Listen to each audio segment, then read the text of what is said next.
안녕하십니까. 저는 예일교회 그루터기 어린이집 원장 임명희 권사입니다. 유아유치에서 이렇게 뵀던 분들이 거의 안 오셨네요. 새로운 얼굴들이어서 많이 기다릴 수가 없어서 시작을 하도록 하겠습니다. 오늘 오신 분들이 지금 요 아이 스마트폰이나 뇌발달에 관련되어진 자녀를 키우거나 사역을 하시거나 또는 주변에 도와야 될 아이들이 있으면 오늘 함께 생각하시면서 도움이 되셨으면 합니다. 우리 시간이 많지 않으니까 영상부터 바로 보게요.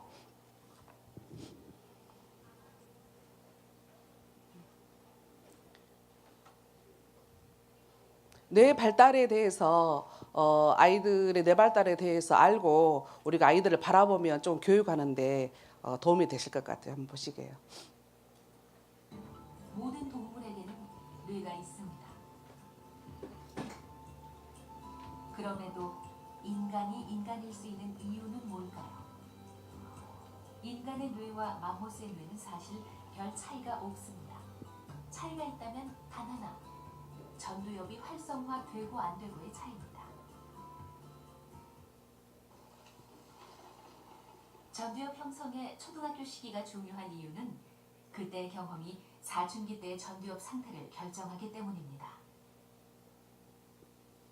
청소년 시기에는 전두엽이 완전히 새로 태어난다고 말할 수 있을 정도로 전두엽의 구조나 또 전두엽의 네트워크 그리고 시냅스의 형태 또 세포의 숫자 신경세포 자체의 숫자 이런 것도 근본적으로 변화가 일어납니다. 그래서 12세부터 시작해서 한 17세까지가 전두엽에 있어서는 가장 왕성한 발달의 시기다. 일단 전두엽에 대해서는 이따가 설명을 해드릴 거니 한번 영상 보시고 다시 설명해 드릴게요. 만약에 7세에서 12세까지 그런 학령기 동안에 별로 쓸모가 없었던 신경회로나 신경세포들은 12세 때, 즉 전두엽이 왕성하게 발달하는 시기, 변화하는 시기에 다 솎아져내는 거예요. 자라져 나가는 거예요. 인간의 뇌에서 의미 있는 그런 신경세포와 신경회로를 그 청소년 이후에도 확보하기 위해서는 그 이전의 학령기 시기에, 초등학교 시기에 다양한 경험들을 통해서 그런 신경세포들이 활성화되고 그것이 의미 있는 중요한 회로라는 것이 인정을 받아야 된다는 겁니다. 그 이전 시기에 갖게 되는 몇 가지 경험적 특성들은 그 사춘기 때의 변화들의 혼란들을 어느 정도 정리해주는 역할을 합니다. 그 중에 중요한 것이 그 공정성에 대한 것을 익히는 게 바로 사회적 규약들이에요. 그거는 아주 무의식적으로 배웁니다. 누굴 통해서? 부모의 행동을 자, 스톱. 이게 참 놀라운 건데요. 그러니까 오늘 뇌에 대해서 약간 배울 텐데요. 사실은 아주 깊이 들어가는 뇌가 아니라 우리 뇌 중에서 발달 단계가 아까 전두엽이라는 부분이 나왔지요. 전두엽, 측두엽, 두정엽, 후두엽 그렇게 크게 네 가지로 이렇게 분류되어지는 뇌에 대해서 우리 잠깐 생각하실 텐데 전두엽이라는 부분이 약간 나왔는데 전두엽은 굉장히 중요해요. 전두엽은 인간의 종합적인 뇌에 사고하고 결정하고 판단하고 정서적인 거 이게 다 관장하는 것이 전두엽이에요. 그런데 아이들이 태어나서 맨 먼저 발달하는 부분이 전두엽이에요. 이 전두엽이 고루 잘 발달하고 시냅시스가 잘 연결되어져야만이 아이들이 건강한 정신의 청소년들이 자라나갈 수 있는 거예요. 그래서 전두엽 부분을 우리가 유아기 시기에 좀 조금 건드려주는 부분이 아니라 대단히 중요하게 생각을 하고 거기에 맞는 아이들에게 자극을 주거나 활동을 하게 하거나 그건 대단히 중요해요. 그래서 맨 먼저 제일 먼저 발달하는 부분이 0세부터 7세까지 급속도로 발달하는 부분이 이 전두엽이에요. 그 다음에 두정엽, 측두엽은 두정엽 같은 경우는 공간 지각 능력, 물리적인 거, 수학적인 감각이 이루어지는 것이 두정엽이에요. 그 다음에 측두엽은 주로 언어를 관장을 해요. 후두엽은 시각적인 거. 그래서 하나하나 우리가 이렇게 간단하게 시간이 이렇게 많지 않기 때문에 간단하게 짚어보면서 우리 넘어가겠습니다. 0세부터 3세까지는 유 목사님이 0, 3세, 3, 5세, 5, 7세 말씀하시잖아요. 이 시기에는 가장 중요한 것이 애착 관계예요. 올바른 애착 관계는 굉장히 두뇌의 발달에 굉장한 도움이 되어져요. 왜요? 인간의 뇌는 행복할 때 가장 발달을 하거든요. 특히 전두엽 같은 경우는 감정이 행복할 때, 즐거운 일을 할 때. 그래서 유아기 시기에 어린이집이나 유치원에서 다양한 경험을 시키죠. 어린이집 내에서만 활동을 하는 게 아니라 아이들 현장학습을 통해서 체험을 하게 만들고 아름다운 자연을 하나님 만든 자연을 보면서 애들이 느끼게 하고 다양한 경험을 시켜주는 이유가 이 전두엽을 발달하는데 굉장히 도움이 되기 때문에요. 그다음에 피부는 제2의 뇌라고 그래요. 우리가 아이들을 위해서 목욕을 시켜주면서 마사지를 해주는 거, 또 사랑을 표현하는 거, 이것이 굉장히 두뇌 발달에 도움이 된다는 거죠. 특히 유아기 시기에 발달하는 전두엽 발달에 굉장히 많이 도움이 되어지고, 그다음에 이 시기에는 뇌신경회로 아까 나왔죠. 자극을 주어지지 않는 시냅시스 연결고리는 사용하지 않으면 청소년기에 가서 이게 끊어진다라는 거예요. 차단이 되어져요. 그런데 이 시기 때 굉장히 많은 뇌 발달이 이루어지는데 이 시기를 놓치면은 안 되겠죠. 그래서 집에서 문자를 가르치거나 숫자를 가르치거나 그런 의미를 하는 게 아니라 이 시기에 아까 맨 먼저 했던 부분이 아이하고 애착관계. 아, 내가 귀한 사람이구나. 아이를 다 느껴요. 어린이집에서 아이들 해보면은요, 빈말로 어머 너 예쁘다 하는 거 하고 정말 감동해서 예쁘다 표현하는 것은 굉장히 달라요. 그래서 이 시기에는 아이들에게 충분한 사랑을 주고 충분한 음식을 제공해주고 충분히 잘 쉴 수 있도록 도와주는 것이 우리의 역할이지요. 그다음에 이 시기 때 가장 중요한 것이 오감 교육. 여기 나왔죠. 5가지. 눈으로 보는 거, 맛보고 냄새 맡고 하는 오감 교육을 애들에게 시켜주는 거예요. 오감 교육 시켜주라 그래서 식초 갖다 줘, 얘 신맛이야 그러는 게 아니고 아이들에게 다양한 것을 활동이랄지 놀이랄지 걸 제공해 주면은 충분하게 되어질 것 같아요.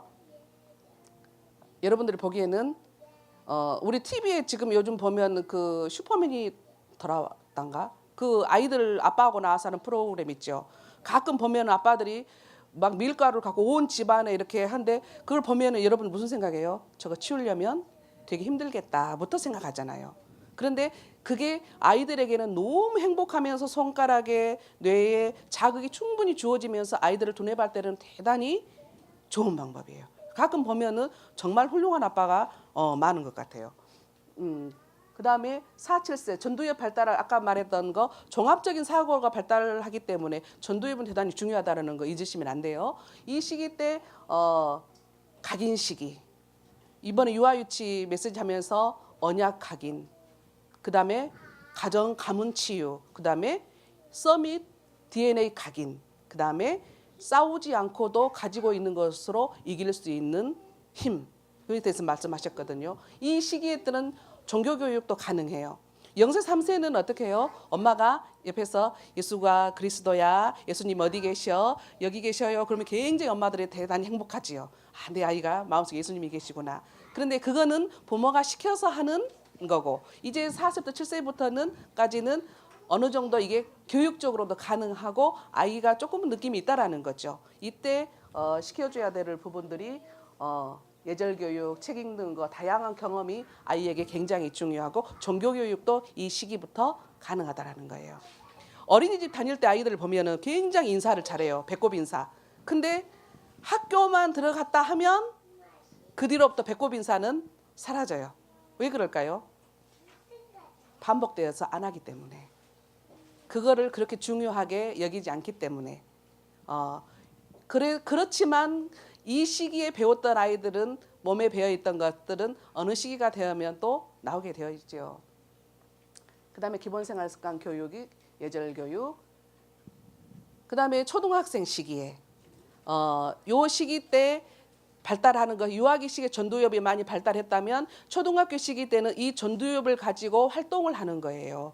이때 갖고 유아기 시기 때 발달했던 그 전두엽을 가지고 활동을 많이 하는 거예요. 근데 요 시기 때 주로 발달하는 것이 축두엽, 언어 기능, 수학 기능, 뭐 감각 기능. 여자하고 남자하고 차이점이 어떤 것이 있을까요? 여자는 주로 어디가 발달 많이 했어요? 축두엽이 발달되어 있죠. 그래서 여자들은 굉장히 말을 많이 해요. 남자들은 대신 뭐가 발달되어 있어요? 두정엽이 많이 발달되어 있어요. 그래서 공간 지각 능력이 뛰어나서 주차도 후진 주차도 잘하죠. 또 수학 같은 것도 여자보다는 그 남자가 잘하는 경우가 많죠. 아인슈타인이 어려서는 말을 못해서 바보라는 소리를 들었어요. 아인슈타인이. 근데 실질적으로 아인슈타인이 죽었을 때 뇌해부를 했을 때 축두엽이 굉장히 발달이 많이 되어 있지 않고 두정엽이 굉장히 많이 발달되어 있었어요. 여자들은 언어가 굉장히 많이 발달하면서 말을 많이 하는 여성들이 하루에 2만 단어도 사용을 한대요. 근데 남자들은 어때요? 굉장히 말이 많지 않아요. 그리고 여자들은 뇌 자체가 일을 하면서 수다 떨면서도 일을 할 수가 있어요. 핸드폰을 여기다 꽂으면서 설거지를 할 수가 있죠. 근데 남자들은 어때요? 일을 하고 있는데 여자들이 전화를 하면 끊어라는 표현을 하죠. 왜요? 두 가지를 한꺼번에 못해요. 그거는 남자가 나를 안 사랑해서 그렇게 하는 게 아니고 뇌가 그렇게 생겼기 때문에 앞으로 남편한테 전화해서 일할 때 끊어 하면 그냥 일하는구나라고 이해를 하시면 뇌가 그렇게 생겼구나라고 이해를 하시면 되겠죠. 그다음에 요 시기 때는 아이들이 제법 말싸움을 해요. 엄마하고. 유아기 시기는 전두엽이 발달할 시기 호기심이 많아서 자꾸 질문을 하지요. 엄마 이거 왜 이래? 또 대답해 주면 또 그건 왜 이래?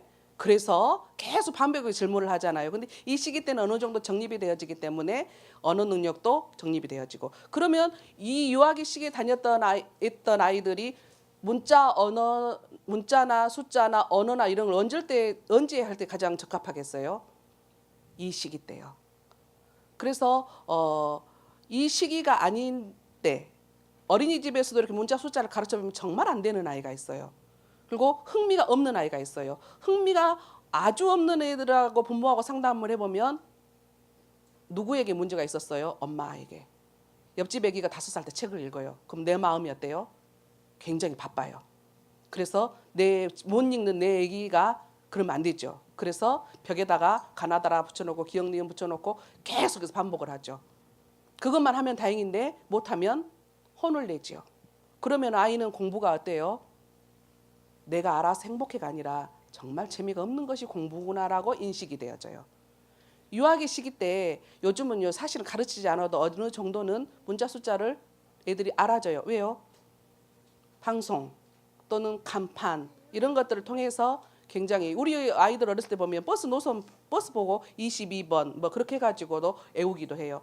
근데 이제 그럼에도 불구하고 조금 늦는 아이들이 있어요. 그러면요 어느 시기 때 하면 굉장히 빨리 터득이 되어져요. 요 나이가 되었을 때 하면 3달 걸릴 거 얼마면요? 열흘이면 한다라는 거예요. 뇌가 그렇게 생겼어요. 근데 우리는 준비되어지 않는 아이에게 무조건 먼저 가르치려고 하기 때문에 그게 더디고 아이가 흥미가 사라지는 거예요. 그런데 우리가 그걸 못 기다려주죠. 급하죠. 왜요? 다른 아이들 다 하니까. 그리고 이제 소문에 막 그래요. 학교 들어가면 선생님이 받아쓰기부터 하게 되어지고 글자는 안 가르치고 그냥 넘어간다 하더라. 막 그런 소문도 듣고 하니까 굉장히 급해요. 우리가 정하고 싶으면 뭘로 하면 돼요? 놀이로 해야 돼요. 요즘 엄마들이 조금 부지런하면 서점에 가면요. 놀이로 할 수 있는 공부 방법이 되게 많아요. 그거 조금 해서 놀이로 하시면 돼요. 그것도 언제요? 자연스럽게 되어지면 굳이 많이 할 필요는 없지만 해도 안 되는 아이들은 학교 들어가기 전에 잠깐 해도 아이들 금방 해져요. 왜? 뇌가 준비가 되어지기 때문에. 한번 또 보시게요. 뇌 발달에 대한 영상. 길가에 세워져 있던 승용차를 훔쳐 달아났던 중학생이 경찰과 추격전을 벌인 끝에 붙잡혔습니다. 아이를 출산한 여동생이 영화를 운전면허도 없는 중학교 학생이 시내버스를 훔쳐 15의 충동성은 가끔 심각한 사회 문제를 일으키기도 한다. 사춘기는 호르몬의 변화로 인해 2차 성징이 나타나고 심리적 역동이 강해지는 시기다. 그런데 왜 15살 중학교 2학년에 그 특징이 극대화되는 것일까? 초등학교 6학년 5학년 때까지는 엄마 마음도 좀 이해해주고 말도 잘 듣고 한마디로 화도 안 내던 애들이 14, 15, 16이 되면 특히 15세쯤 되면 엄마 입장 이해하는 거 no. 자기 주장만 하게 되고 사소한 자극에 쉽게 짜증내고 분노하고 별것도 아닌 일에 극도의 억울한 느낌을 막 호소하면서 정말 약간 괴물 같은 애가 됩니다. 그거는 그 시기가 바로 전두엽이 왕성한 가지치기 속에서 엄청나게 많은 세포들이 잘려나가고 필요한 회로들이 완성되는 그 중간 과정에 있는 시기이기 때문에 아이들은 그런 정서적인 조절 능력이나 여러 가지 행동이나 충동 억제가 쉽지 않은 그 불안정해지는 그런 상태가 되는 거죠. 청소년기가 불안정한 것은 뇌에도 그 이유가 있다. 이 시기에는 대뇌에 큰 변화가 일어난다. 이른바 가지치기. 사용하지 않는 신경회로들은 뇌가 필요 없다고 판단하여 시냅스를 제거한다. 이것이 가지치기다.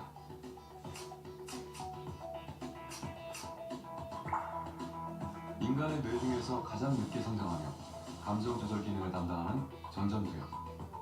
청소년기에는 전전두엽의 가지치기로 인해 감정 조절 기능이 현저히 떨어진다. 그리고 이 시기는 전전두엽의 미성숙과 동시에 편도체를 비롯한 변연계가 발달하여 감정 자극에 예민해진다. 공포나 분노를 담당하는 원초적 감정기관에서 감정 처리를 하다 보니 부정적인 감정 반응이 증가하게 된다. 대뇌가 폭발적으로 변화하는 청소년기. 이 시기에는 과잉 생산되어 있는 뇌회로와 뇌세포를 정리해 효율적인 뇌구조가 형성된다.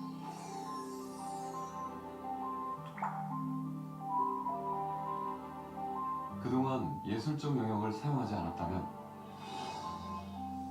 쓸데없는 회로로 여겨져 잘려나간다. 스톱. 여러분 이걸 보시면서 느꼈던 게 뭐예요? 단순하게 사용 안 했던 거는 잘려나가는구나가 아니에요. 유아기 시기에 태어났을 때부터 태중에 있을 때부터 아이에게 정서적으로 안정감을 주는 것이 뇌 발달에 도움이 된다면 그 자극을 끊임없이 줘야 된다라는 거예요. 그래야만 뇌 나중에 가서 시냅시스 중학교 연령쯤 되어서 그 시냅시스가 안 썼던 거, 자극을 못 받았던 거 잘라질 때 그게 그대로 남아 있는 거예요.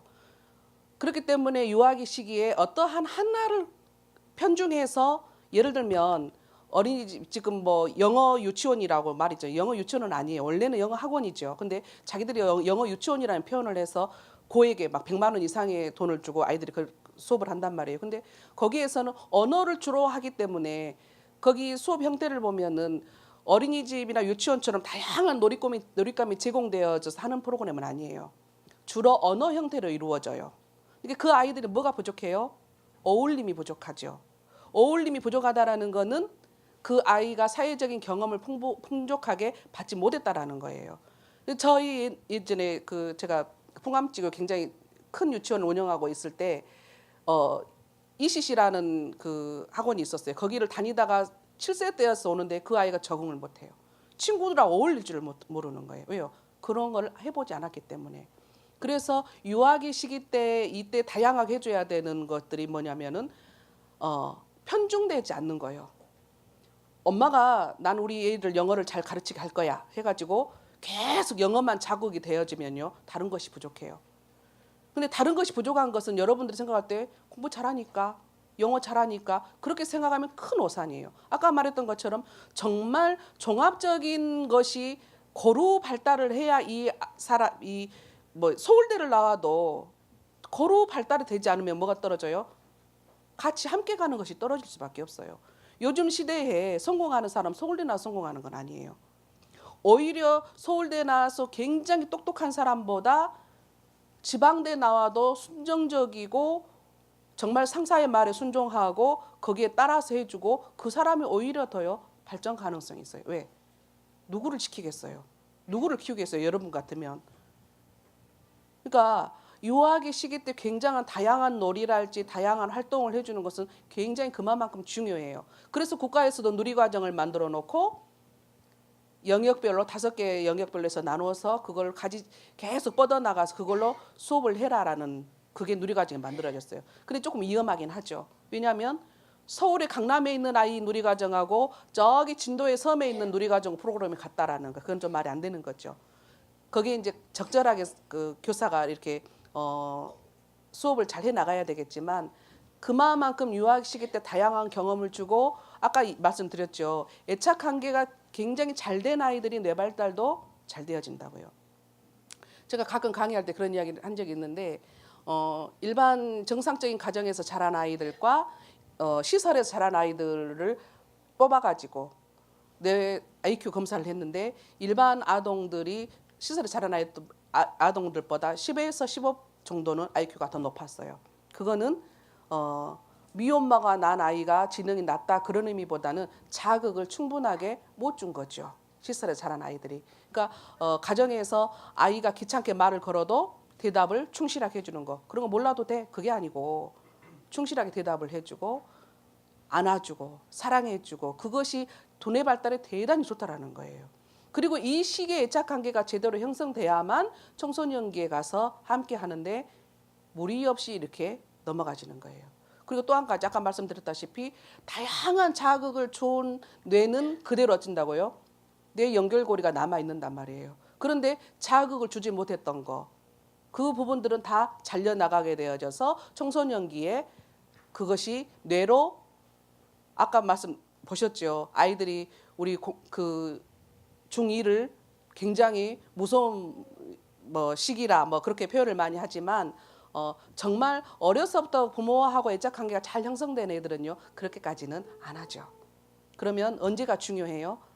굉장히 임신하기 전에 임신할 준비가 되어진 부모, 또 아기를 낳아서 정말 사랑으로 키운 자녀, 사랑하고 과보하고는 달라요. 여러분들 그걸 이제 시간이 지금 많지 않지만 그거까지 세밀하게 나눌 수는 없겠지만 여기 다 키워보신 분 경험이 있기 때문에 이해를 하실 거예요. 그래서 유아기 시기에 이거를 잘 고루 뇌 발달을 시켜줄 수 있는 방법을 생각을 하셔야 돼요. 그리고 또 그 시기에 뇌 자극을 충분히 줬어요. 그런데 초등학교 시기에 가서 그걸 또 사용하지 않으면 어때요? 또 마찬가지 현상이 벌어지죠. 그렇기 때문에 초등학교 시기에 그 활동들을 다양한 경험을 아이에게 해줄 수 있는 환경을 만들어줘야 되는 거예요. 그래서 건강한 청소년 시기를 지나게 하고 중학교 다닐 시기에 발달하는 것이 전두엽, 축두엽, 두정엽 다음에 후두엽이 발달하죠. 이거는 시각적인 거예요. 이때부터는 아이들이 뭐를 해요? 아, 내가 저 아이보다 좀 뚱뚱하구나. 내가 저 아이보다 눈이 좀 작구나. 내가 저 아이보다 예쁘지가 않구나를 굉장히 눈으로 초등학교 시기에 봤다면 고민하는 시기가 요 시기예요. 그래서 어때요? 이제 화장도 하면서 저는 깜짝 놀랐어요. 초등학생들이 화장을 하고 다니는 것에 놀래는 표현은 이제 제가 할 수는 없잖아요. 사역자인데. 그래서 야, 너 입술태가 되게 예쁘다. 그렇게 하고 지나갔는데 깜짝 놀랐어요. 요즘 초등학생들이 다 화장을 하고 다녀요. 그게 바로 뭐예요? 이게 지금 조금 빨라진 거죠. 이 학설이 지금 예전부터 내려온 학설이잖아요. 근데 지금 요즘은 아이들 하고 이렇게 보는 게 많고 경험하는 게 많고 하다 보니까 빨라지는 거죠. 점점 빨라지는 거예요. 그건 발로 바람직한 일은 아니죠. 그래서 유아기 시기에 아이들하고 충분한 애착 관계를 형성하고 초등학교 시기에 이 시기를 잘 애착 관계 또 형성하면 유지되면서 하면 청소년기에 조금은 덜하죠. 저도 어린이집 원장 모임에 가면 자녀 때문에 막 골머리를 낳는데 하루에 말을 대화가 3마디 정도 응 하지 마 그렇게 단답형으로 이루어진다고 그런 표현을 하더라고요. 그래서 그거는 너가 문제가 있어라고 말해주고 싶지만 그런 말을 못했지만 그거는 누구 책임이에요? 내 책임이에요. 아이 책임이 아니란 말이에요. 친구 잘못 만났어 그거 아니에요. 친구 잘못 만났더라도 내가 애착한 게 충분히 되어져 있고 복음이 그 아이에게 뿌리가 있고 그렇게 되어지면요 문제가 생기지 않을 수는 없겠지만 그거는 그 안에 그리스도가 있기 때문에 돌아와요. 너무 걱정하실 필요는 없어요. 단 우리가 해줘야 될 일은 이 시기에 충분한 아이가 내가 귀한 존재구나라고 인식할 애착관계 형성을 해줘야 된다는 거예요. 그 다음에 요 시기 때 이제는 누가 말을 해도 안 듣죠. 저희 둘째 아이가 초등학교 다닐 때 공부를 되게 잘했어요. 그래서 제가 굉장히 기대가 있었어요. 요 아이한테. 공부만 잘한 게 아니라 뭐든지 잘했어요. 운동도 잘했고 공부도 잘했고 악기도 바이올린도 이렇게 들으면 하는 아이였어요. 야, 하나님이 정말 저렇게 건강하고 저런 아이를 줬구나 기대가 됐어요. 근데 중학교 때 학교에 가서 뭘 만들었냐? 그 조그만 애기가 가서 키도 작아요. 조기 입학을 해가지고 다른 사람 한 살 더 적어요. 그런데 야구단을 만들었어요. 왜냐? 저한테 야구를 하고 싶다고 그렇게 했는데 엄마 욕심은 뭐예요? 공부를 잘하니까 얘는 공부를 시켜야 돼. 그렇게 생각하고 얘를 전문가에게 맡겨서 야구 전문가에게 맡겨서 네가 야구를 하면 안 되는 이유를 엄마가 설명하는 게 아니라 그 전문가에 들었더라면 요 아이가 쉽게 포기를 했을 텐데 엄마가 자꾸 이야기하니까 그건 안 되는 거예요. 그래서 학교에서 야구단을 만들어가지고 야구를 하더니 와 성적이요 이렇게 순식간에 172등으로가 또 뚝 떨어지더라고요. 근데 중학교 3학년이 됐어요. 어느 날 방을 치우다 보니까 이미 반 학기가 다 돼가는데 그 문제지가 그대로 있는 거예요. 이렇게 펼쳐본 흔적이 없는 거예요. 그대로 뒤에 보니까 해답도 그대로 되어 있고 가만히 있는 거예요. 성적은 이렇게 계속 곤두박질 치고 있었었고 그래서 어느 날 제가 때렸어요. 그 공부 때문에 때린 게 아니라 화가 나니까 이 분이 안 사그러든 거예요. 그래가지고 정말 얘 손이 달달달 떨릴 정도로 때렸어요, 제가. 근데 걔가 제 성질을 닮아가지고 이렇게 잘못했다는 소리를 잘 못하는 성격이거든요. 그래가지고 그 다음 해가 아니라 그 중간고사에 공부를 조금 했는데 172등에서 50등으로 팍 오른 거예요. 이거 머리가 좋았다니까요. 그러더니 그 다음에 전교 20등으로 오른 거예요. 그럼 저는 공부를 할 줄 알았어요. 와, 고등학교 갔더니 또 안 하더라고요. 그 무슨 말을 제가 하고 싶냐면 자녀는 내가 생각하는 내 그림대로 움직여주는 내 것이 아니에요. 제가 잘못된 게 뭐였어요? 이 아이가 공부를 잘하니까 공부를 어떻게 성공하게 해야지라는 내가 먼저 갖고 있는 하나님의 생각이나 계획은 저기 가 있고 제가 제 자식을 바라보는 눈으로 잣대를 재서 거기서 무조건 끌고 가려고 했기 때문에 이게 저하고 청소년기 대화가 안 되어지는 거예요. 제가 어느 날 이 아이 그 페이스북을 이렇게 보니까 정말 제가 충격이었어요. 엄마하고 개싸움을 했다. 제가 내 아들이 그런 언어를 사용하는 걸 제가 몰랐다니까요. 왜요? 제 아들은 그런 줄 몰랐어요. 남의 아들이 그런 줄 알았어요. 여러분이 친구 잘못 만나서 그 말은 틀린 말이라 그 말이에요. 지금은 이제 그 아이가 대학생이 되어지고 이제 철이 드니까 이제 제가 의지가 할 만큼 철도 들고 이제 대화도 되어지고 하지만 청소년기에 그런 시기가 있었어요. 저는 제가 교육을 한 사람이잖아요. 유아교육을 했고 중간에 사회복지를 해왔고 또 대학원을 나왔고 어린이집에서 애들하고 30년을 유치원하고 어린이집 30년을 했는데 내 자녀가 그럴 것이라고는 상상을 못했어요.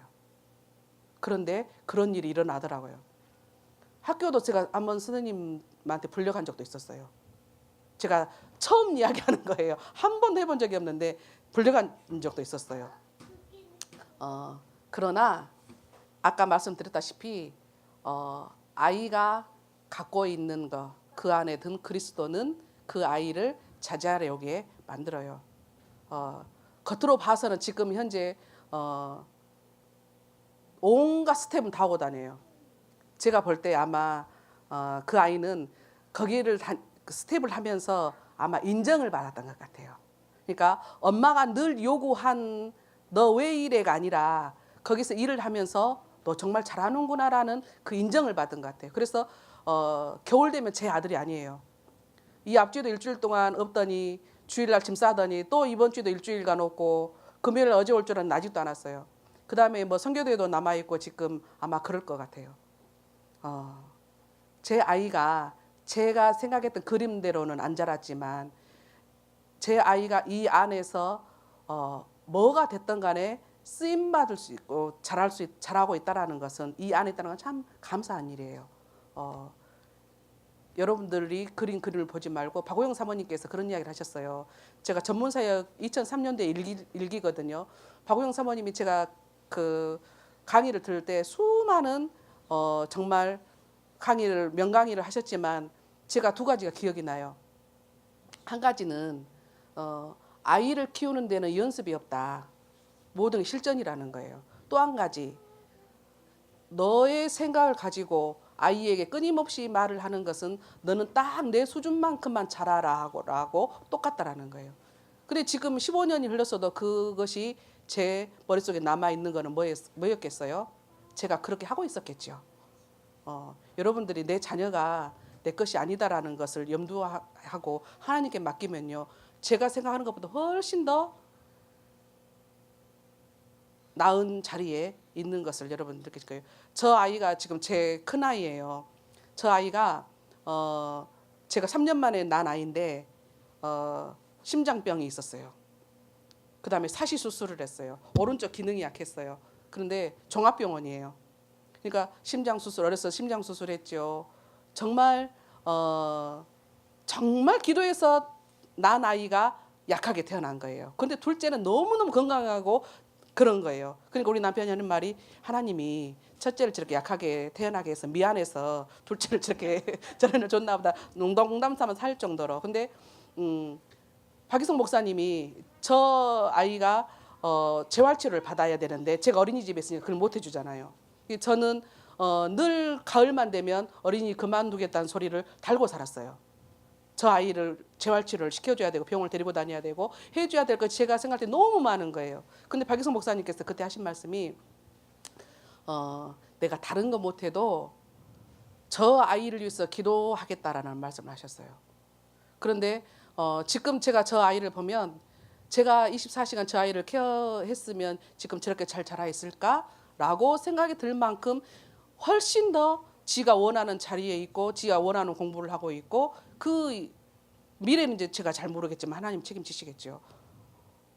내 자녀를 내 그림으로 계속 키우지 않았으면 좋겠어요. 그 다음에 이제 스마트폰에 대해서 잠깐 좀 보시게요. 설을 맞아 모처럼 온 가족이 한 자리에 모였는데 혹시 아이들이 이렇게 따로 모여서 게임에 푹 빠져 있진 않는지 주의 깊게 살펴보시기 바랍니다. 많이 보이는 그림이죠. 5세에서 9세 어린이들의 온라인 게임 중독률이 어른들보다도 높은데요. 이 게임에 빠져 있을 때 어린이들의 뇌에는 어떤 변화가 생길까요? 이윤희 기자가 심층 취재했습니다. 고향 가는 열차 안. 부모들이 태블릿 PC와 스마트폰을 꺼냅니다. 어린이들에겐 모두 게임기입니다. 항상 준비하시나요? 네.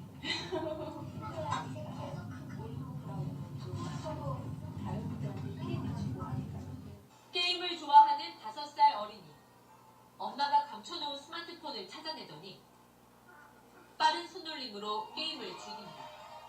다시 빼앗자 막무가내입니다.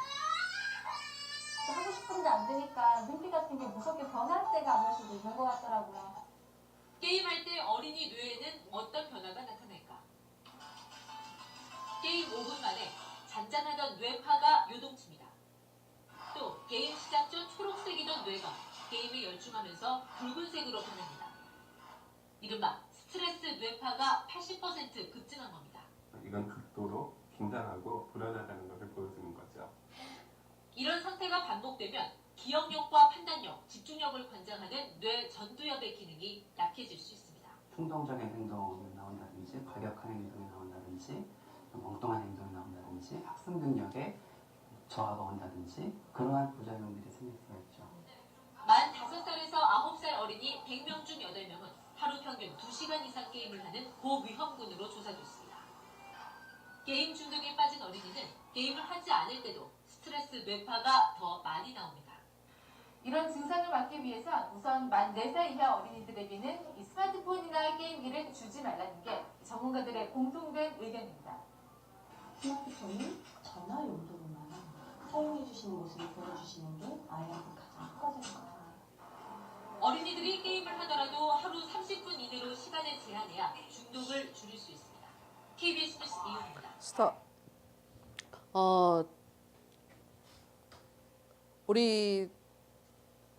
저도 가끔 있으면 처음에 제가 이렇게 핸드폰을 이렇게 보니까 카톡에 우리 학부모들이 게임을 하자는 거예요.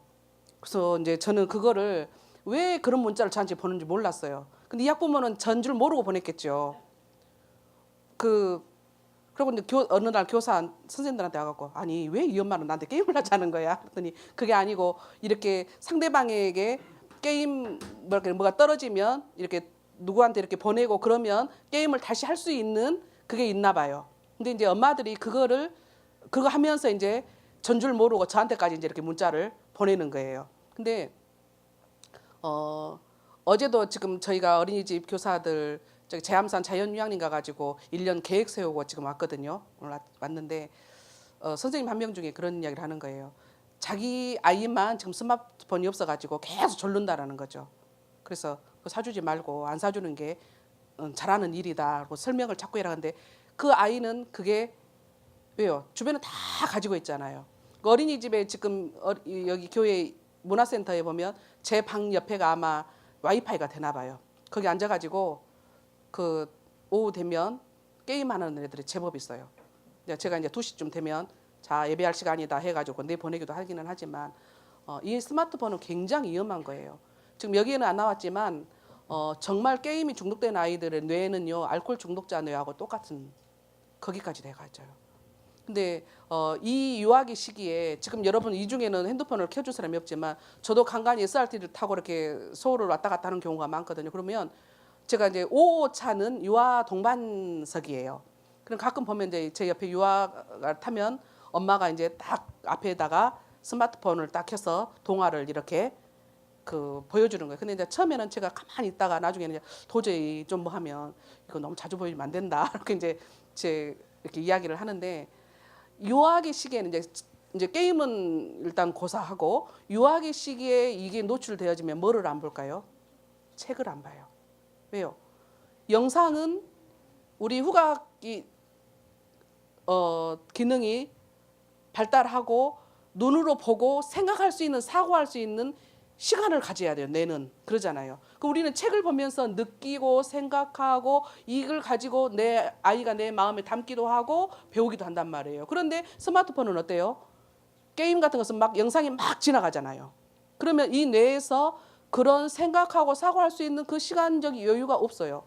그리고 또 굉장히 영상들이 지나치면서 자극적인 것이 보여진 애들은요. 책은 한번 쫙 펴면 그 그림이 계속 있잖아요. 그 글씨를 다 읽을 때까지는 그 내용을. 그렇기 때문에 아이들이 스마트폰에 한번 노출되면은 책을 안 본단 말이에요. 근데 교회에서도 제가 이렇게 지나다니면 권사님, 할머니 권사님들이 이렇게 영상을 보여주기 위해서 가서 권사님 이 시기에 이렇게 보여주면 안 된다며 이거 성경 동화요 그래요. 제가 말하는 것은 내용을 말하는 게 아니라 그 보는 그 자체가 아이에게는 안 좋단 말이에요. 그래서 정말 잠깐 이렇게 보여주는 것은 괜찮지만 그런데 잠깐 보여주는데 맛을 들으면 어때요? 애들은 끊임없이 달라고 하지요. 그리고 3살짜리가 켤 줄도 알고 들어갈 줄도 알게 되는 거예요. 왜요? 애들은 굉장히 머리가 좋아요. 빨리 습득을 해요. 어느 날 보니까 제 아들이 그 식탁 밑에서 이렇게 문자를 보내는 걸 제가 봤어요. 안 봐요. 자판을 안 보고도 애들은 해요. 그만큼 빨라요. 저는 제 비밀번호가 이렇게 뭐 인명이 일로 되어 있으면 저는 자판 특수 문자를 그걸 모르기 때문에 이제 그걸 막 보고 하는데 가는 그냥 바로 딱 해주잖아요. 그만큼 애들은 빠르단 말이에요. 기기에. 그렇기 때문에 절대로 아이들 스마트폰에 오랫동안 노출되어지면은 안 된다라는 거. 그래서 요즘 엄마들 앱을 깔죠. 차단하고. 근데 그러면 해결될까요? 애들은 그걸 비껴서 하는 방법 다 알고 있어요. 아무 소용이 없어요. 가장 중요한 게 뭐예요? 요 시기 때 모르게 하는 거예요. 차라리 알게 엄마는 1시간만 할게요. 그건 괜찮아요. 모르게 하면서 초등학교 아이들이 음란물을 서로 주고받아요. 그것도 카톡으로 되어진 것은 아무리 앱을 설치해도 차단이 될 수가 없어요. 아이들이 그렇게 중독이 우리도 모르는 사이에 서서히 되어져 가고 있는 거예요. 그럼 스마트폰 없는 내 아이는 안전할까요? 또 그런 건 아니에요. 친구 걸 가지고 하기도 해요. 그래도 있는 것보다는 없는 게 낫죠. 이 부분에 대해서는 아이들이 충분히 인지를 해도 그것에 대해서 절대로 수긍을 안 해요. 왜요? 다른 아이들이 너무 갖고 행복하면서 노는 것을 봤기 때문에 그거는 부모님들께서 정말 조절을 할 수 있는 그 뭔가를 장치를 만들을 해놓고 서로 타협을 하고 이렇게 해서 또는 오픈을 시켜서 도저히 사주지 않을 방법이 없다면 그렇게 해야 되겠죠. 그다음에 마지막으로 영상 하나 더 보게요. 대한민국은 지금 스마트폰에 빠졌다. 스마트폰이 없는 삶이란? 스마트폰에 살고 스마트폰에 죽는 현대인들. 잘못 사용하면 위험한 도구가 되는 스마트폰. 과연 얼마나 나쁜 걸까요? 스마트폰이 위험한 이유 첫 번째. 중독이 부르는 스마트폰 증후군 때문인데요. 울리고 또 울리고 시도 때도 없이 울려대는 스마트폰 알림 소리. 계속 볼 수밖에 없죠. 하지만 오랜 시간 스마트폰을 이용하면 좌우 뇌 균형이 깨지는 것은 물론 심할 경우 발달 장애와 주의력 결핍 과잉 행동 장애인 ADHD 증상, 틱장애 등을 일으키는 스마트폰 증후군을 겪게 됩니다. 스마트폰 증후군은 특히 두 뇌가 다 발달하지 않은 유아와 청소년들이 주의해야 할 점인데요. 특히 스마트폰은 접근하기가 쉬워 오랜 시간 동안 게임을 하게 되는데요. 스마트폰에 중독된 사람 뇌를 보면은 약물 중독자 뇌와 비슷한 형태를 보이거든요. 우리가 눈으로 영상을 받아들이게 되면 후두엽에서 정보를 받아들이고 전두엽으로 넘겨서 정보를 처리하게 돼요. 하지만 게임같이 즉각적인 반응을 요구하는 경우에는 후두엽에서 바로 처리를 해버리기 때문에 전두엽으로 발달시킬 기회를 주지 않게 되죠. 아이들이 게임을 오랫동안 하고 스톱. 반복적으로 하다 보면은 후두엽만 발달하고 하나님이 주신 인간의 뇌를 여러분들이 조금 알면 지금 우리가 깊이 들어간 건 아니잖아요. 깊이 들어간 건 아닌데도 조금 알면 유아기 시기에 최소한 내가 애착 관계는 잘해줘야 되겠다. 또 다양한 경험을 시켜줘야 되겠다. 지금 현재로 스마트폰이 나쁘구나 정도는 이해 가시죠. 그것만 하셔도 여러분들 이 시간에 오셔가지고 헛시간은 아닌 것 같아요. 뇌를 잠깐 동안에 우리가 해서 다 알 수는 없어요. 저도 그 학교 편입해가지고 6개월 동안 뇌에 대해서 이렇게 배웠는데 이걸 배우면서 야, 참 이거 매력 있는 공부구나. 저는 제가 또 공부를 할 수 있다면 요거에 대해서 조금 더 연구를 한번 해보고 싶다라는 생각이 들어요. 그래서 그 인간의 뇌를 초월하신 능력이 창조주 하나님의 능력이에요.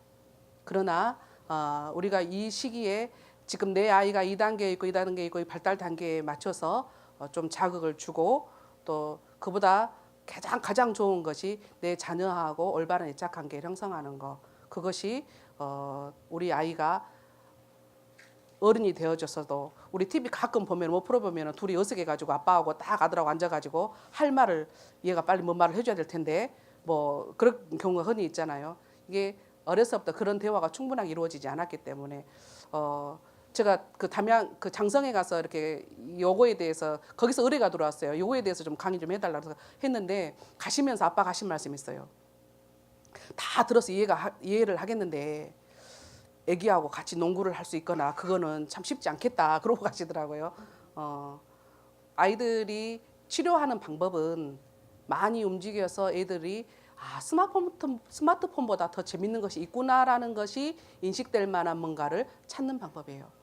같이 가족끼리 볼링을 치거나 뭐 같은 뭐 놀이를 하거나 뭐 여행을 하거나 그렇게 하면서 아이들이 조금씩 이 자극에서 줄여나가면 되지 않을까 싶어요. 근데 제가 볼 때 여기 오신 분들은 지금 스마트폰을 틀어주신 분이 한 분도 없는 걸 보면 그거하고는 큰 문제는 없을 것 같아요. 그러나 여러분들이 현장에서 만나는 랩런트가 그럴 수가 있고 내 자녀가 또 그럴 수가 있기 때문에 오늘 강의를 들으신 것을 잠깐 생각하시면 좋겠어요. 제가 30분 만에 끝나려고 했는데 45분이 됐네요. 우리 기도하고 마치겠습니다. 하나님 감사합니다.